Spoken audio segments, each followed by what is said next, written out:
Hey guys, Mario here, and yes, I did get my braids back. No, I didn't go to the salon and have them done. Yes, a friend actually made them for me. And no, she's not perfect, and that's okay because I feel more myself whether I want to have them on than when I don't have them on. And even if they're not perfect, I'm helping a friend build their skills. I offered them money. They said, no, no, no, I want to learn how to do it, and next time it's going to be better. And you're right, it is next time it's going to be better. Just like anything that you do, the more you do it, practice makes perfect. And it's not just practice, it's perfect practice makes perfect. That's what I learned when I was doing sports when I was younger. But I digress. I want to talk to you guys today about exposing the left. Oh my gosh, what's going on? We're seeing it everywhere. We're seeing it with the Gays Against Groomers Coalition, which is a bunch of gay people who are against the grooming movement that we're seeing in our community and in our world. That's great. There's also, the anti abortion group. I guess you could say anti abortion, or the pro life group. These people support baby lives. They want to see more babies being born. And then you have Antifa organizing and then just showing up like lightning, and you're like, what happened? How did they do this? Well, it's because they're organized. And a few months ago I stumbled across a document that I've now since uploaded to my Google Doc. So if you guys want a copy of this document, you are very welcome to have it. I will send it to you. But it's called 40 Ways to Fight Fascists, and this is basically Antifa's playbook.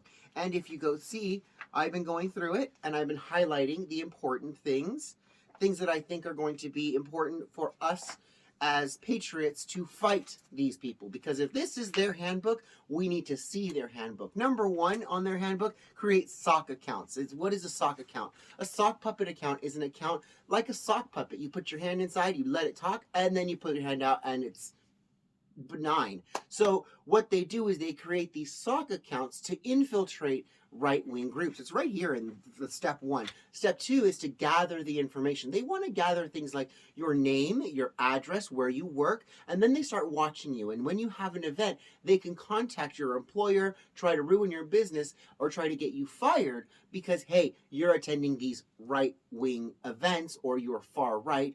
And if they can't find it in a group and they don't have enough of a I guess you could say of a foundation in their community, they look to the online community to help get them a foundation.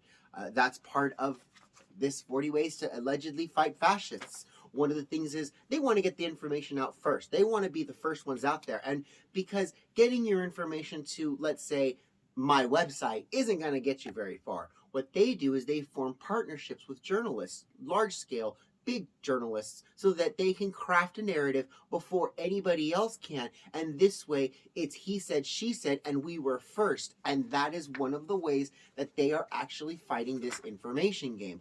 Another way they're fighting information game is they're trying to hold, they say, oh, let's hold special events so we can network and we can gather together, which is exactly what the Patriots are doing as well with their, freedom events, the Defeat the Mandates events. It's a way to network, but they take it a step further by actually creating systems and creating groups so that when they say, hey, there's going to be a planned protest at the Planned Parenthood in Riverside, all the people show up to Riverside because they're all part of the information. They're all part of it. It's interesting to see what they kind of outline as the ways to fight fascism, which is the same way that we're fighting the actual fascism that we're seeing in our community today.